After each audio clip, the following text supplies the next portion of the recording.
Halo, kembali lagi bersama saya di Impas Podcast. Kali ini kita akan membawakan sebuah cerita tentang kamar terlarang di Villa Tua. Di sebuah desa terpencil yang terletak di dataran tinggi Jawa Barat, berdiri sebuah villa tua yang telah lama ditinggalkan. Villa itu sudah berdiri sejak zaman kolonial Belanda. Tak banyak yang tahu tentang asal-usul bangunannya. Warga sekitar hanya mengenalnya sebagai Villa Mawar Hitam. Bangunan mewah, namun penuh debu dan ditumbuhi ilalang liar. Namun, bukan itu yang buat orang enggan mendekat. Konon di dalam villa itu terdapat sebuah kamar yang selalu terkunci rapat.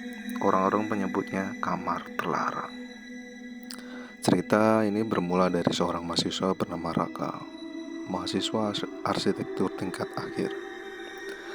Bersama tiga temannya, Dian, Yoga, dan Nino, ia memutuskan untuk melakukan survei ke villa-villa tua peninggalan kolonial sebagai bahan tugas akhir mereka.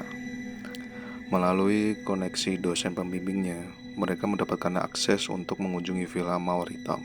Villa itu sudah tidak ditempati sejak 1980-an. Pemilik akhirnya seorang wanita Belanda bernama Wilhelmina.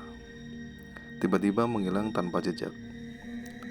Sejak saat itu, villa dibiarkan begitu saja, seolah waktu berhenti di dalamnya. Raka dan teman-temannya tiba di villa Jumat sore. Mereka membawa kamera, drone, dan alat ukur. Tujuannya hanya satu, mendokumentasikan arsitektur kuno villa tersebut. Namun, dari awal mereka memasuki halaman villa, suasana sudah terasa tidak wajar. Udara terasa berat dan hening yang mencekam menyelimuti tempat itu. Saat mereka bersiap membuka pintu utama villa, seorang pria tua mendatangi mereka. Sebut saja Pak Arman, warga setempat yang selama ini menjaga villa dari perusakan. Pak Arman pun berbicara, "Aku cuma kasih tahu, jangan membuka kamar yang ada di ujung lorong lantai 2. Pintu itu harus tetap tertutup." Dian tertawa kecil, menganggap itu hanya bumbu cerita horor lokal. Namun Raka mencatat kata-kata Pak Arman. Sebagai arsitek, dia penasaran kenapa sebuah bagian dari rumah tidak boleh dijamah.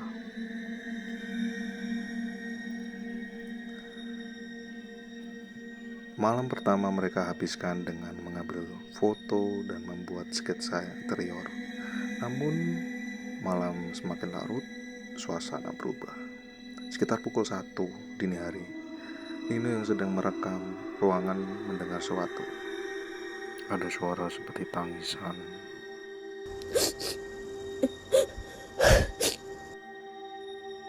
Namun jelas berasal dari lantai 2. Ia naik perlahan mengikuti suara tersebut, sampai ia berhenti di depan sebuah pintu tua berwarna coklat gelap dengan ukiran bunga mawar. Di sanalah suara itu berhenti. Pintu itu dingin saat disentuh. Ia ingin mencoba membukanya, tapi gagangnya tidak bergerak sedikit pun, seolah terkunci di dalam. Tiba-tiba pintu bergetar keras.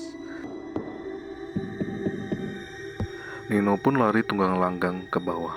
Nafasnya tersekal, matanya penuh ketakutan.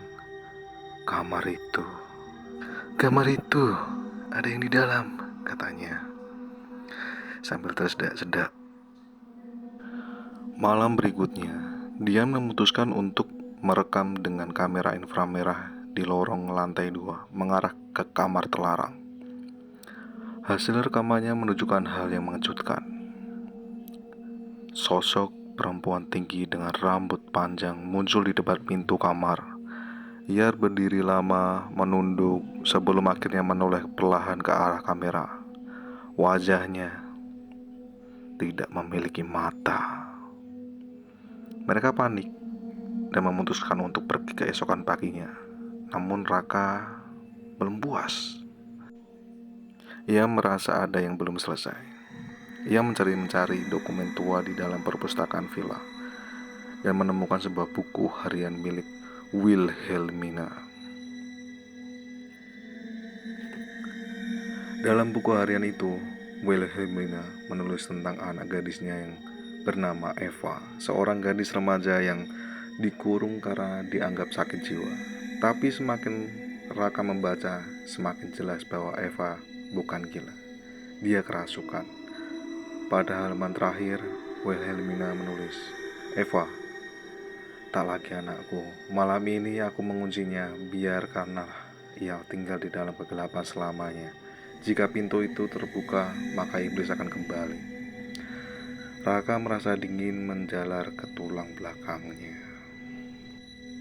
Malam itu, pintu kamar terbuka dengan sendirinya. Tidak ada yang berani mendekat, tapi suara langkah kaki terdengar di atas, bergerak ke arah tangga. Dan pun menjerit. Dan juga kerasukan, mulutnya komat kamit menyebut nama Eva berkali-kali. Tubuhnya yang kecil, kejang-kejang, lalu pingsan. Pagi harinya, mereka memutuskan untuk pergi. Namun, mobil mereka tidak mau menyala. Akhirnya, mereka memutuskan untuk berjalan kaki. Setelah berjalan kaki hampir 2 km menuju pemukiman warga, mereka kembali bertemu Pak Arman. Wajahnya tampak muram. "Sudah ku bilang, jangan buka pintunya," kata sambil memberikan senggaan bunga mawar hitam yang sudah mengering. "Bawa ini ke kamar itu, letakkan di lantainya. Lalu kunci lagi pintunya. Jangan menoleh ke belakang," kata Pak Arman. Akhirnya mereka berempat dengan berat hati mereka kembali. Villa terasa lebih gelap dari sebelumnya. Lorong lantai 2 penuh goresan seperti cakaran. Bau busuk menyeruak dari lantai itu. Dengan gemetar, Raka masuk membawa bunga mawar hitam. Di dalam kamar, ia melihat lukisan seorang gadis. Tertancap paku besi di tengah dahinya. Dinding-dinding kamar penuh simbol kuno. Lalu, sosok Eva muncul. Dengan senyuman miring, ia mendekat. "Sudah waktunya aku keluar," katanya dengan suara seperti 2 orang berbicara bersamaan. Raka menahan nafas, meletakkan bunga di tengah lantai, lalu keluar perlahan. Pintu tertutup sendirinya, dan semua kembali hening. Setelah beberapa minggu kemudian, Raka mengunjungi dosennya dan menyerahkan tugas akhirnya. Arsitektur kolonial dan pengaruh supranatural dalam desain bangunan. Namun satu hal yang ia simpan sendiri adalah kunci kamar terlarang. Villa itu kini dijaga ketat. Tak seorang pun yang berani melewati villa itu di malam hari. Terkadang masih terlihat lampu menyala sendiri di lantai 2. Dan terlihat sosok gadis berdiri di depan jendela. Akhirnya kamar itu tetap terkunci untuk selamanya. Oke, itulah cerita horor kali ini. Jangan lupa like, subscribe, dan nyalakan lonceng notifikasi untuk cerita horor lainnya. Kalau kalian berani, tulis di kolom komentar. Aku berani masuk ke kamar itu. Sampai jumpa di cerita selanjutnya.